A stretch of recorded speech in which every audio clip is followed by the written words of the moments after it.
Good morning, everybody, and a very warm welcome to you all today to our audience with Jonathan Hinkles today of Loganair. Absolutely delighted to welcome you all, so thank you for joining us here today. Great turnout, so I'm hoping that there'll be plenty of questions and interest. Loganair is very much part of Scotland's heartbeat, and I'm sure most of you will have a lot of questions you'd like to ask Jonathan during the course of today's discussion. So, for those of you I don't know, my name's Alison McRae and I'm Senior Director at Glasgow Chamber of Commerce, and I'm going to be facilitating today's discussion. But before I introduce you to Jonathan, there's just a few housekeeping points that I'm just going to go over with you, most of which will be more than familiar to all of you by now that we're in week 14 of Zoom calling. So the first one is just to make sure that you're all on mute, please, because it just helps us with the distortion and noise. And once Jonathan's shared his presentation this morning, we will have plenty of time for questions and answers. So what I'm going to ask you to do is, as the presentation's ongoing, feel free to ask your questions during the chat function. Depending on how many questions there are, I might bring you in. We'll just have to take a bit of a judgment call on that, and we will go with the flow accordingly. So as much as possible, we will endeavour to make sure all of your questions are answered, and if we can't manage that actually in the session, we'll take that offline with Jonathan and come back to you. So I'm absolutely delighted to welcome Jonathan Hinkles here this morning, the Chief Executive of Loganair. Welcome, Jonathan. Jonathan's the former Chief Operating Officer at Loganair, and he returned to the company as the MD in June 2016 after 4 years with Virgin Atlantic, where he held a senior role as Vice President of Operations and Crewing. But of course, it wasn't a quiet return for Jonathan, as before the end of 2016, he announced the end of a long-running franchise with Flybe. And from September 2017, Loganair flew solo as an independent airline under its own tartan livery. Since then, Loganair has gone on to achieve various partnerships with major international airlines and has enhanced connectivity for the people of Scotland and beyond. And I know here at Glasgow Chamber has participated in several inaugural flights across Europe, and I know Richard Muir's in the audience here today, and he's one of those people. And we're delighted that Loganair is one of our gold partners here at Glasgow Chamber of Commerce. The Loganair continues to go from strength to strength, and having overcome many of the challenging conditions that have devastated other regional airlines. A crowning achievement came when it was named Airline of the Year by the European Regions Airline Association. Now, it doesn't go without saying that 2020 has, as we all know, been a terribly challenging time for the aviation industry as a whole, as this whole pandemic has taken effect. Loganair is based at Glasgow Airport, which is again part of the heartbeat of the Glasgow's economy. And as recently as this week, Glasgow Chamber recently reaffirmed our commitment to the aviation industry, and of course to Glasgow in particular, given connectivity is such an important part and key enabler of economic growth for the city to attract investment, visitors, talent, and engaging trade worldwide. It's one of the few airlines that's been able to fly through the pandemic with half of its 44 aircraft in the air, and it's been operating a range of services from lifeline services to the Scottish islands, transporting key oil and gas workers, and also adapting 2 of its aircraft to carry evacuation pods designed to help support coronavirus patients to the mainland. Jonathan and his team are now gradually reinstating UK connectivity routes to carry passengers as the government lockdown measures start to allow. And it's at the forefront of the aviation sector's campaign to rebuild customer confidence in flying. So we're delighted to welcome Jonathan to discuss the impact of the crisis on the industry itself and how it can emerge from the lockdown phase, but particularly how Loganair plans to rebuild customer confidence in tourism and indeed flying. And that will have a number of challenges, and I know that Jonathan will help to share some of those with us today. Now, before Jonathan actually does his speech, he'd like to share a video with you just to set the scene.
check.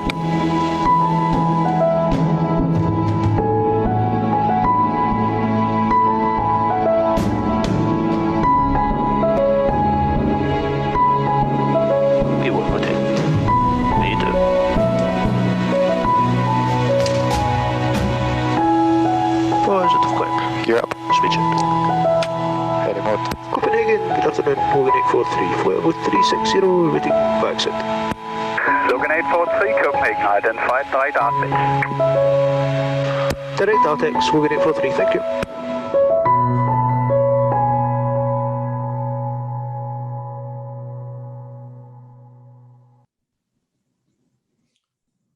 Well, thanks, Alison. Thanks for the introduction, and good morning, everybody. Hope everybody's safe and well. That was our quick view of the of what a month in the world of Loganairs looked like, and much to hopefully everybody's pleasure. No marketing budget was harmed in the making of that. That was our home edit of everything that's been going on through the airline. But what we'll do this morning, just talk a little bit about, I guess, our path into this and where we are today, and sort of how we see things and where we're trying to take it from here, but also the effect that it's had on our people and how we're trying, whether we're successful or not is our people's to judge, but how we're managing that with all of our team, which has really been one of the I suppose biggest challenges alongside that of the business. Yeah, I mean, I guess there's a point where after, you know, the aviation industry, you've sort of seen 9/11, sadly, volcanic ash, Gulf War, SARS. You kind of get to the point of you think, well, you've probably seen it all, and then this comes along, we certainly very much haven't. You know, it's very much a question of having to continue to adapt, to learn, and to make changes quickly, which I think is the one underlying thing that the aviation industry has had to develop a capability of doing, is to be resilient and to be able to change very quickly. But back at the end of January, one of my colleagues, I was kind of looking at this thinking, I don't like the look of this at all, in terms of, you know, starting to take some steps around the business. So we could see demand was still pretty soft towards the back end of last year into the first quarter of this year. Before things really hit home. And one of my colleagues sort of looking at me going, you're really concerned about this, aren't you? And so, yeah, I am. I think this could get, you know, quite nasty, and really had no idea just how, what the order of magnitude of what we'd all, both nationally, but also as a company, be facing in a relatively short period of time thereafter. So it just goes to show that, you know, you can continuously plan for a lot of things, but this most certainly wasn't one of them. And I said right at the beginning to our team, as things were happening through March, and one by one, the European countries to which we fly were closing borders, Norway one day, Germany the next day, Ireland putting in border controls. And it was just one by one, you could see sort of countries locking down, and us therefore having to cancel flights. And I said right at the outset, I'm not quite sure, we've got this body of water ahead of us, not quite sure whether it's a river or an ocean that we're going to be trying to swim across here, but either which way we've got to start swimming. And I think the honest answer is we still don't know whether that's a river or an ocean, but we're still swimming. And we're still swimming strongly, thanks largely to the efforts of a tremendous group of people here in Loganair who've kept the show on the road, kept services running on essential lifeline routes, and done a whole lot of other things alongside. So as this started to really hit home during March, I'd actually made the rash decision as to going away on holiday in the middle of March. And I was sort of sitting at the airport thinking, is this a good idea or not? Is this really a good idea? It turned out that most of that was spent with the laptop in the hotel room on calls, on sort of looking at what the impact of the business was going to be. And then eventually cutting short to come home a couple of days early. So yeah, I don't think it was probably the best decision that I made through all of this, to be perfectly honest. albeit I think if my other half had got any say, they'd still be there, so and wouldn't have come back. But that's the way these things go. But from the business point of view, we've got a particular role to play in Loganair, which is very much around maintaining connectivity in the Highlands and Islands. And it's in an interesting position that it is a business. It has to be profitable to survive. It has to be profitable to be sustainable. But it's also got a very strong moral obligation behind it as well. It is like a nationalised air service, but it isn't in commercial terms. That there is an expectation from customers in the islands as to what we'll do, whether it's delivering their newspapers every day, whether it's flying in pharmaceuticals that have been ordered overnight on the first flights of the day out to all of the islands, whether it's getting people to hospital appointments. All of these things that are a key part of the fabric of the island communities that it's our privilege to serve really have to keep going. But of course, you're facing a position where there's a significant reduction in the number of passengers, because of course there's nobody travelling to visit friends and relatives, nobody travelling for leisure purposes, of course, but you've got to keep those lifeline routes open.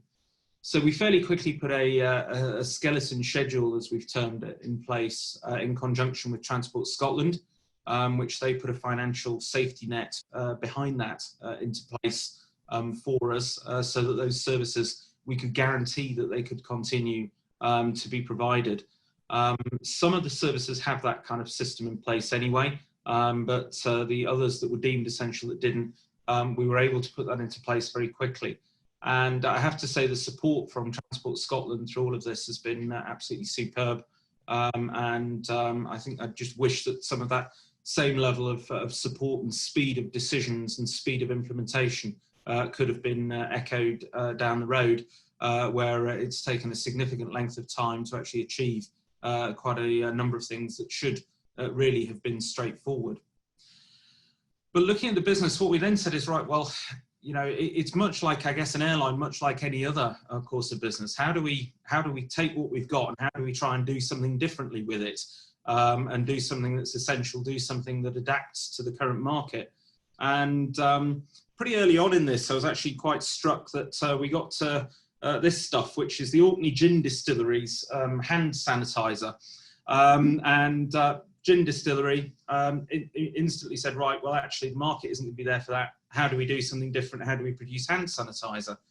It is 80% ethanol, so when you put it on your hands, it's a bit like does mean that you've got to use it in a well-ventilated space. But you know, that's another great example of a company that's just said, right, how do we adapt to the situation that we've got?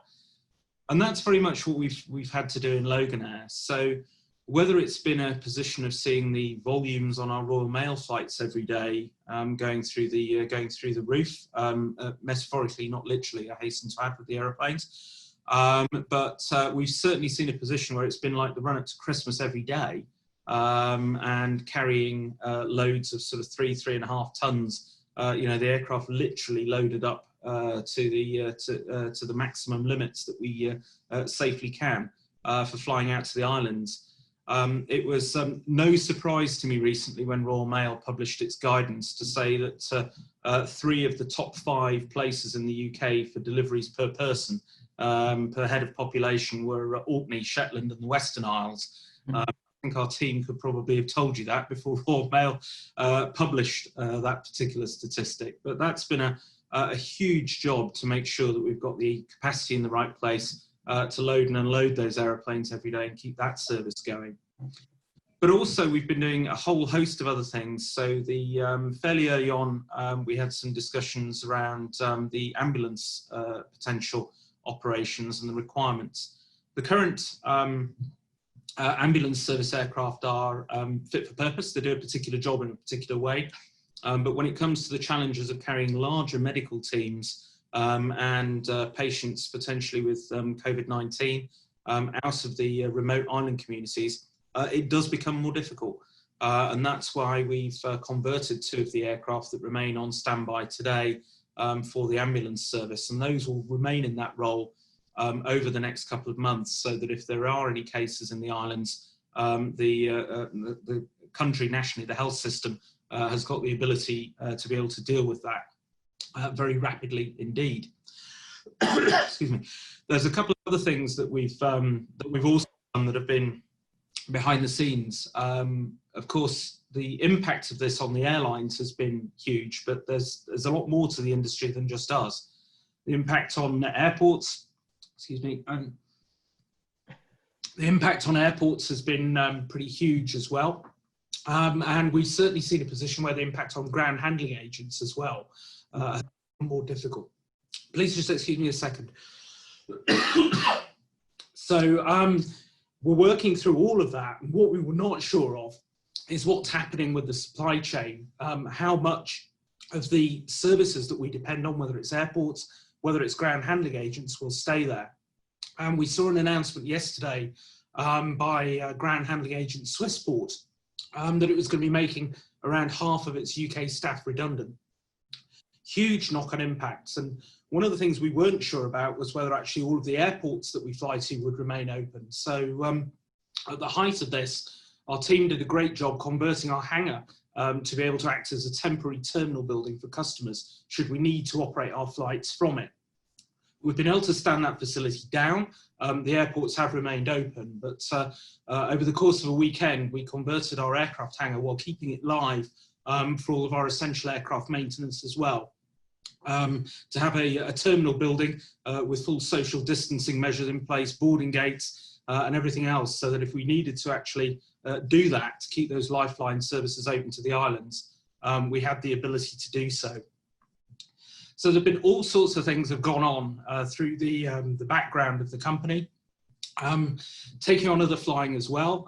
If you'd have asked me sort of 3 months ago and said you'll be flying regularly to Riga, to Gdansk, to Heathrow, I'd have said, nah, never, not us. But yeah, we've been doing all of those things on a very regular basis as well, adapting to needs of both existing customers and new customers who the circumstances have led to us flying for. So, for example, companies that man the supply and emergency vessels in the North Sea oil and gas sector, real difficulties getting their people backwards and forwards, ships crews from Poland and Latvia.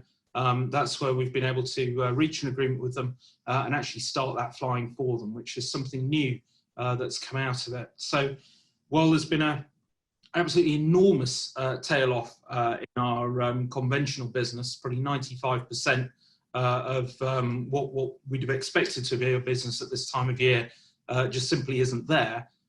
We've had to work hard, as I'm sure everybody has, to replace that business. I think at the same time as that, one of the other challenges that the industry's got, we've also had probably the biggest customer service issue that we've had in all time, and that's been of refunds to customers on flights who were cancelled. Our refund systems as airlines are maybe equipped to cope with 20, 30 refunds a week. You know, people whose NHS appointments were deferred or cancelled, that kind of thing. All of a sudden in a week, there's around 16,000 email refund requirements, which of course we're legally obliged to give to customers. But our ability, both as an industry, and Loganair's no different in this regard, to be able to process those rapidly, we just do not have the systems in place to do that. And that remains an ongoing issue for the industry as a whole. All I can say is that we're doing our best to achieve that. If anybody is waiting for a refund, my apologies, it will come, I promise you. But it's still an ongoing headache for the industry, because we never anticipated that issues like this would occur, leading to a wholesale grounding of aeroplanes. So that remains an ongoing problem for the travel sector as a whole, but airlines in particular, even today, 3 months into it, and we're running hard to catch up with that. I mentioned earlier that an awful lot has come out of the efforts of our team, and they really have been absolutely tremendous. We have about 850 employees in Loganair.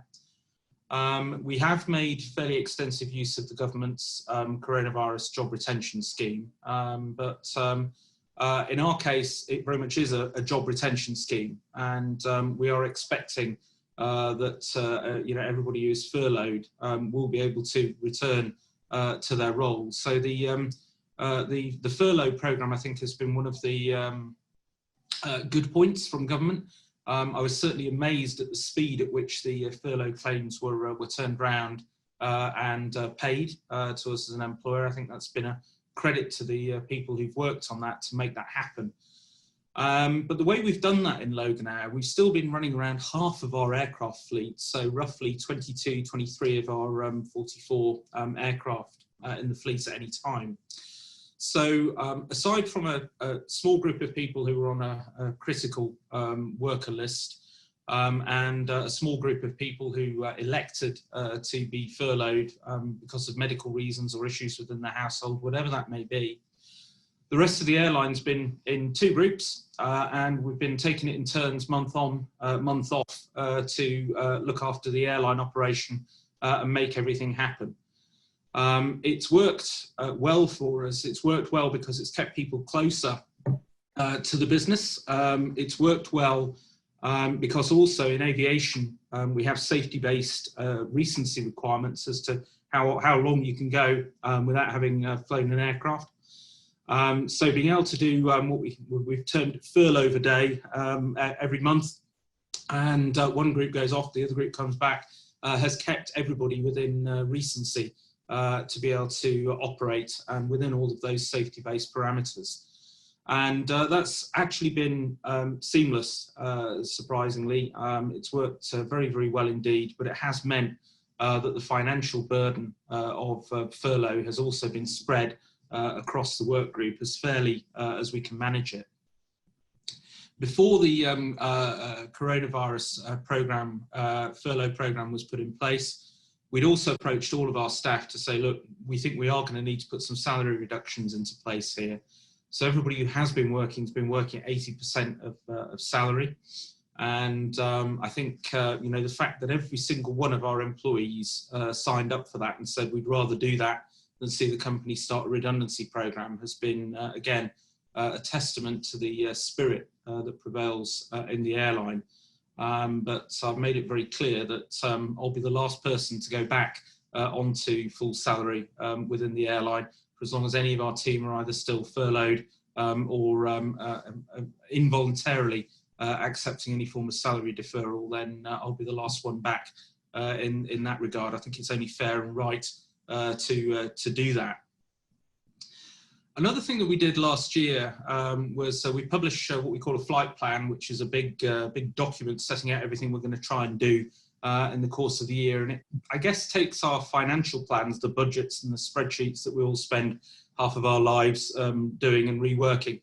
We turn that into words and publish a flight plan to our people every year. And one of the things that was in a big box right in the middle of the flight plan for the financial year that's just ended said that we were going to put in a mental health first aid program within the company.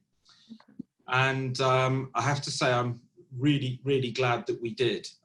During February, and the timing of this was completely by happenstance rather than any planning on our part, but I'm eternally glad that we did this. We sought volunteers across the company to become our mental health first aiders, and we were overwhelmed with the response that we got. We're expecting to run one course for 15 people. We ended up running 2 courses for 18 people each. So a total of 36 people trained across the business to be our mental health first aiders. And they have been incredibly busy and have given up a lot of their own time to listen, support and guide colleagues who've been finding life difficult. Whether that be from a sort of household perspective, concerns about job security, which are of course prevalent, or whether it be financial issues. And that's something that we've supported as a company in cases of hardship. I think it's right that we do that rather than sort of sending people towards payday lenders or other sort of things, which is a very slippery slope. So the mental health first aid program has been tremendous, and the work that's gone on in there, I think, has really helped us very much. We have a lot of regular communications within the company. So every Friday we have a video update of what's been going on, what we've got coming up, particular challenges that we're dealing with, and that goes out to our people every week on a podcast. So it takes a couple of hours every Friday to record that, edit it all together, and do that. And that's now reaching over 90% of our employees within 24 hours, picking that up and sort of tuning in for this week's instalment as well. So it's, you know, it has to remain confidential in the company, and that's the rules of it, so that we can share information broadly. But unless any of our journalist colleagues on the call are going to tell me otherwise, I think our team have done a tremendously good job of respecting that confidentiality and allowing us to be able to share information freely within the business without fear of it leaking or you know, ending up as front page news somewhere. So that really does work very well for us with our team.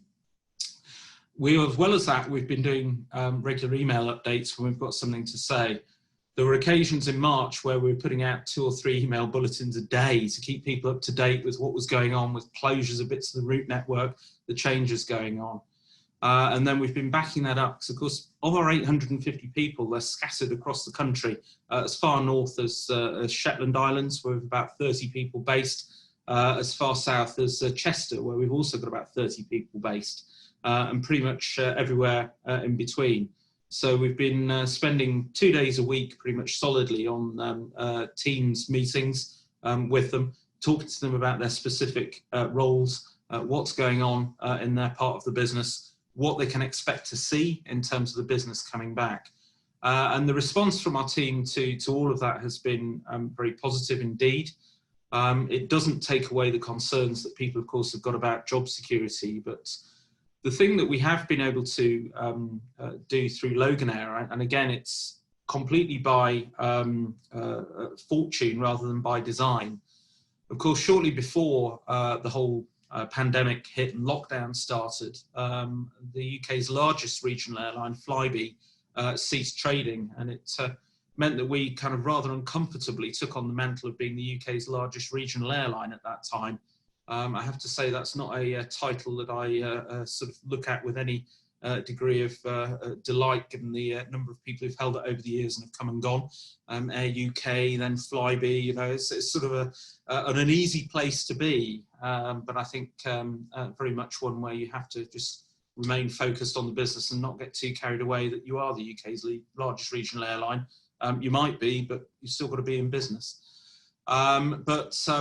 What that is enabling us to do, and the routes that we are taking on, some of which are already flying from Flybe, is to be able to counteract what would be a cutback in our core business that would otherwise have needed to take place. So while we've not said, and I don't think we're able to say, there will be no redundancies in Loganair, I don't think we can give that as a clear commitment to our people. We have said that we are not expecting, and this remains the case today, to be going into a wholesale redundancy program of the likes that you see in other airlines that are being announced almost on a daily basis, with another airline announcing around 500 job losses yesterday. So are we in a position where we're planning that a third of the company is going to have to go?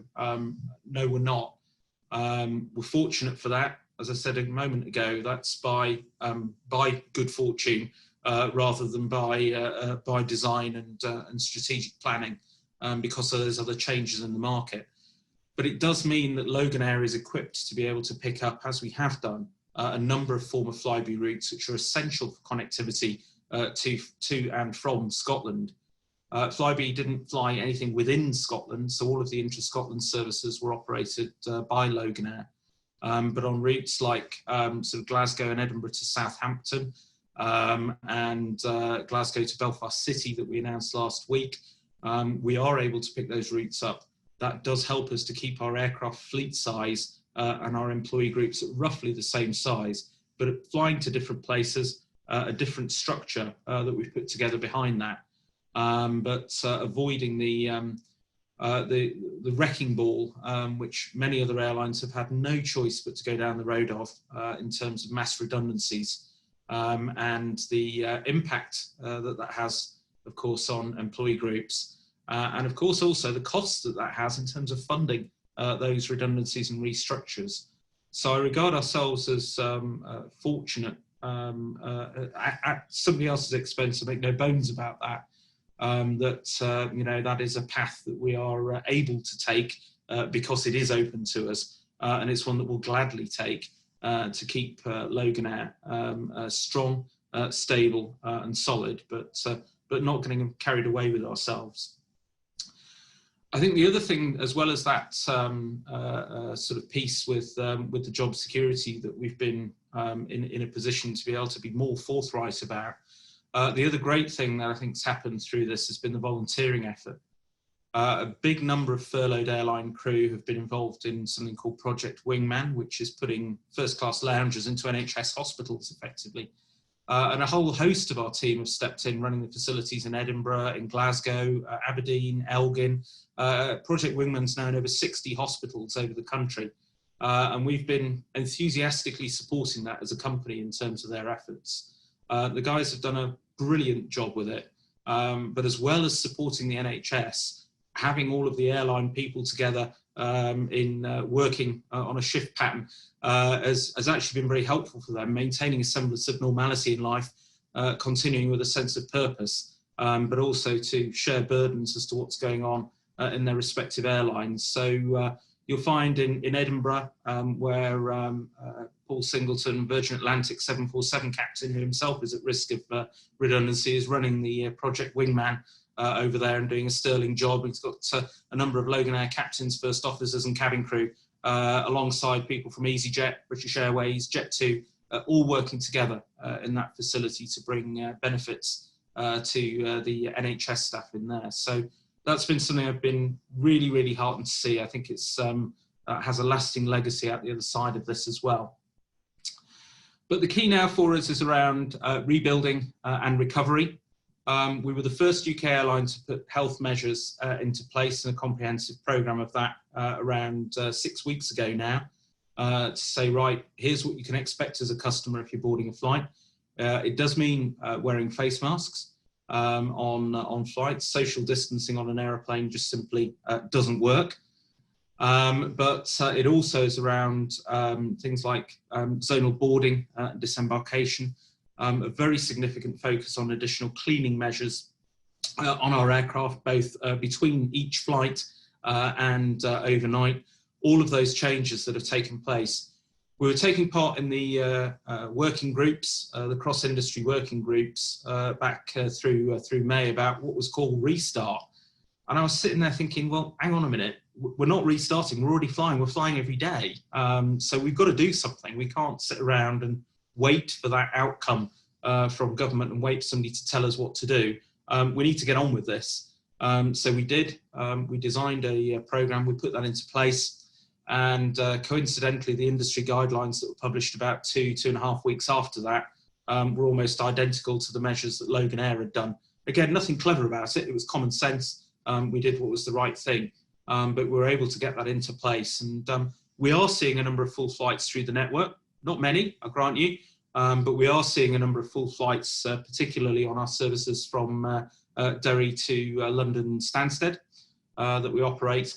And what we're seeing from that is customer reaction is they've accepted that this is the way flying is. And the feedback from our customers has been strong on that point. So I think those who are flying are accepting of that. To use the phrase of the day that everybody's pretty sick of hearing already, the new normal. You know, people are accepting of that. It is working well. We now need to get the message out that those measures are in place, they are robust, and it's fine to fly again. There's all of this focus going on around international travel and when will international travel be possible. Our concern is that actually people aren't clear that they can travel domestically. You can. There are air services running. We started our flights to Southampton last week. We've got further services coming online on the 6th of July as the build-up of connectivity goes, really to get the economy going again. It needs air travel, it needs those travel links in place. They are there, they are building back as every day passes. And so it's very much a question of being open for business, but with those healthy flying protocols in place through airports and of course on board all of our aircraft. I think in terms of the government position of where we're at right now, I think the airline industry is very highly seasonal. Airlines traditionally make money in the summer and then try not to lose everything they've made in the summer over the course of the following winter to end the year with a profit. And that's pretty much the cycle in this industry. Of course, there won't be summer profits this year. I think there is a long, hard winter ahead for the industry as a whole. It's something that with the support of our shareholders and our bank, that we are well equipped to be able to handle our way through whatever that may come, and there is still a lot of uncertainty around that.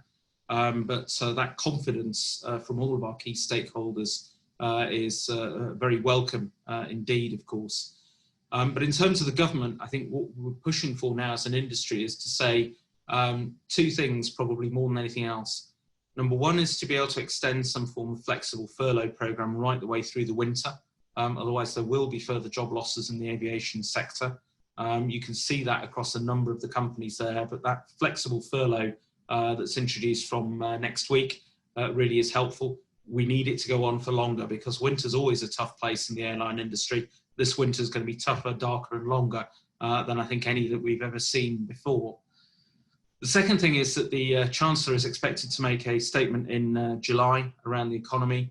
We are pushing and pushing to get the reform of air passenger duty firmly on the agenda. It's absolutely bonkers that a customer flying from Glasgow to Belfast and back pays twice the level of APD as a passenger flying from Glasgow to Barcelona and back. If the government is serious about wanting to be able to have a staycation effect, people travelling within the UK, then it needs to address this anomaly whereby domestic flights in the UK are effectively taxed twice for a return trip. It becomes in the government's power to fix that at the beginning of January, once the EU transition period is open, is finished, as we're being told it will be. But very much, you know, if one good thing comes out of the whole Brexit saga, the ability to be able to pick that up, run with it, and sort it out right from day one would be something that we're very, very keen to see the government do. And we've further discussions as an industry, but also with ministers over the coming days on those two things as a shopping list. But I think, above all, we're confident that we've got a bright future. We're confident that that connectivity will continue to build. That's essential to oh so many businesses. And we're confident of being able to do probably a better job of keeping our team intact to be able to take advantage of opportunities as they come up into the future on the basis of all of the work that we've done and the kind of team spirit and solidarity that we've seen through Loganair over the course of the last few weeks. We've had to work hard to maintain that, but I think in terms of expensive management time, in terms of building that and fostering that, whether it be the volunteer efforts, whether it be the mental health first aid program with our teams, that really has been hugely valuable in carrying us through.